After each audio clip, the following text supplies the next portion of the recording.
So we cannot get the full grip on the thinking of Da-sein unless we would adequately distinguish Sein as being from consciousness as it appears uh, in Husserl's phenomenology.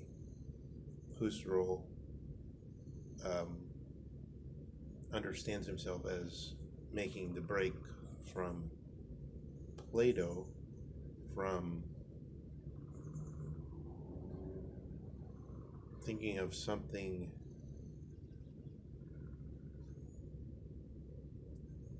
which is in the realm of nous, where nous has been inherited by Aristotle uh, from the pre-Socratics, from Parmenides, and nous is a determination out of the vague thinking where something is given a Vorhandenheit or present determination. It's set off against other things, and it becomes intellect, it becomes ratio, it becomes Geist, it becomes reason. Um, Today it's standard, or even, not to say de rigueur, to announce that Geist is a difficult word to translate, but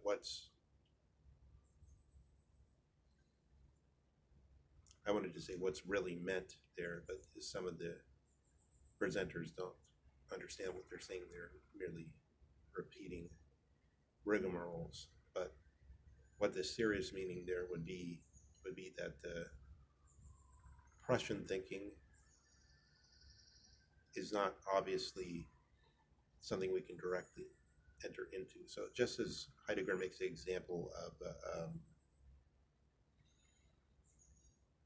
a lectern that a professor may stand behind in a classroom, what would a lectern be taken for in a primordial swamp? It would just be some kind of obstacle, perhaps. But in saying that, we're mixed up in determinations, in ways of grasping the objects, which are ideas in Heidegger's, or beings, which are beings in Heidegger's way of grasping it. We're making translations. If I come across a lectern, I come across a lectern in my Lichtung or opening where I am, but then I can make this present to hand. Within presence, I can make this change and say, oh, it's just an obstacle in certain situations for certain other Da-sein or worlds or peoples.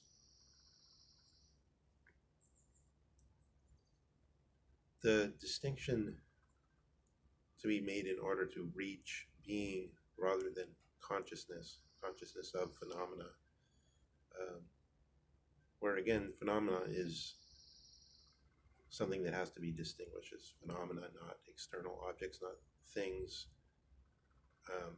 So a certain Lichtung would open when we have that into our habitual or instinctual thinking, and then it will be there for us in the environment when we're undertaking a phenomenological investigation or description.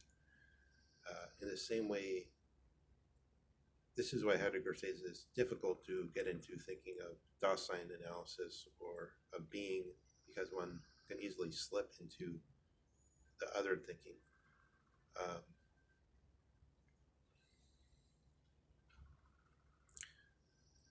So when we speak of consciousness, we speak then of a being in the widest sense. We speak of something determined. The step from something determined, which would then have, in this Brentano sense, and it's part of the sense that Husserl uses, but not the whole sense of Husserl's phenomenology, part of the sense is the intentionality. But there can only be intentionality so far as there's a determination which is already at play in a sort of, what in Catholic terms would be a kind of con naturality, which is being, through judgment of a specific case, brought into the environmental situation. But here, instead of judgment, Heidegger is radically criticizing the Catholic understanding of Aristotle and saying this judgment, which is also connected to the notion of the adequatio, or truth as adequation, that something is adequated to the idea. Instead, Heidegger says the beings are right there, and they're the lichting or the opening, the clearing itself that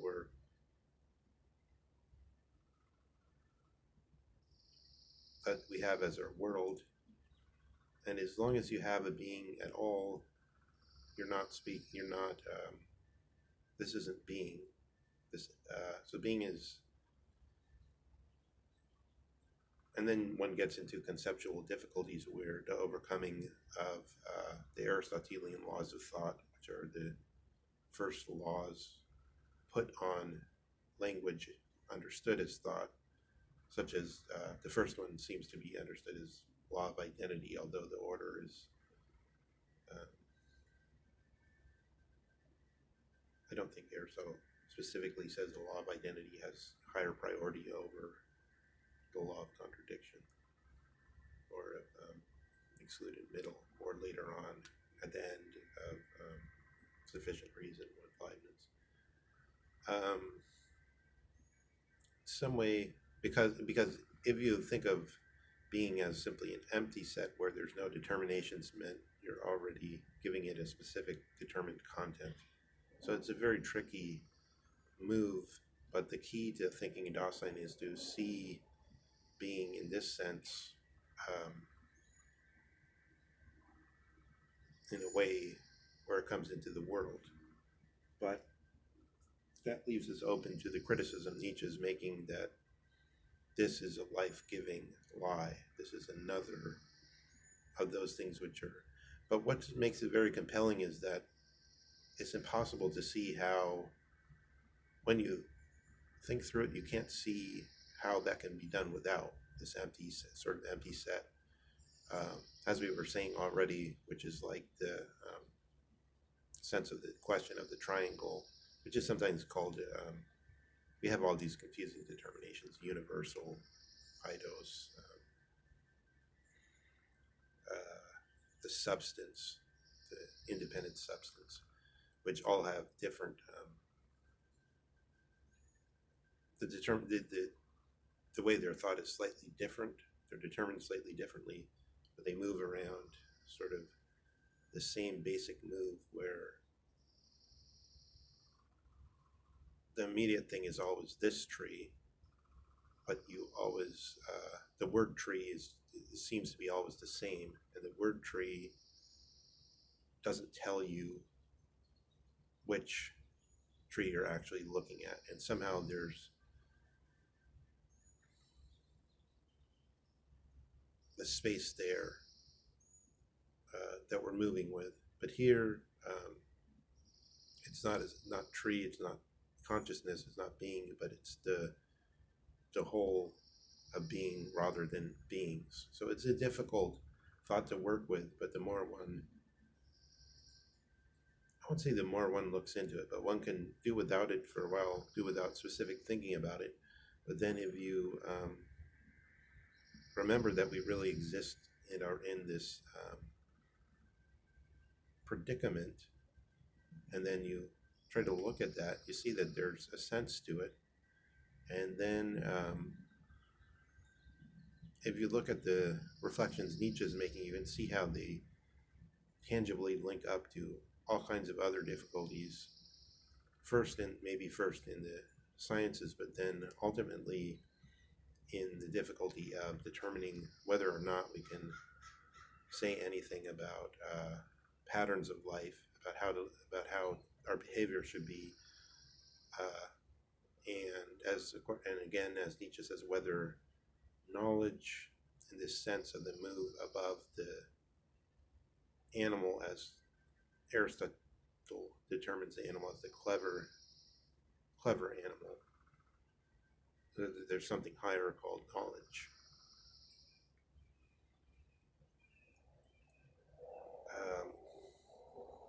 In this sense, being is in this place where knowledge would be, because being is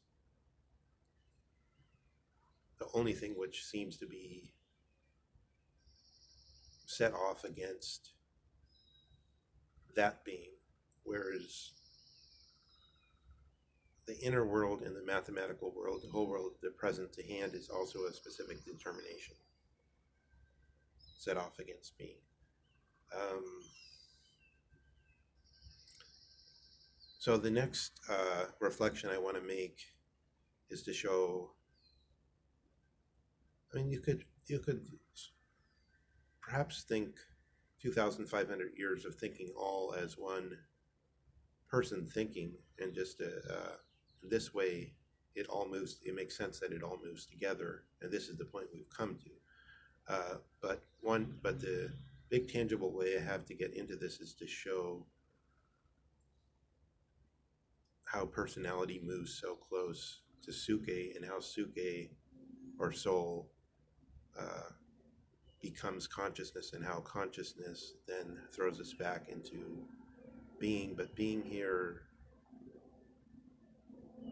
since nous and being go so close together in the beginning, even though there's a connection, so that this thinking has been living all across Western thought, it's radically opened in Heidegger in a way that it's never been opened, but it's under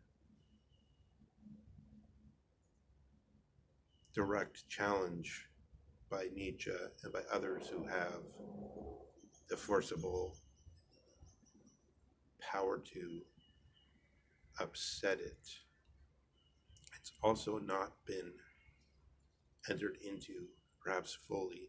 If you remember the talk with the Buddhist monk, Heidegger does say this thinking can be taught fairly simply. So you don't have to, just as this is what Descartes learned about translating algebra into geometric terms. It can be taught to grade school students, just as the basic calculus can be taught to even fairly simple-minded people. What a genius brings about into the world can be learned by most of us, and in this way, Heidegger says his teaching should be available to most of us. And if we were to grasp it, then this might solve quite a few problems. So that we're moving forward with that.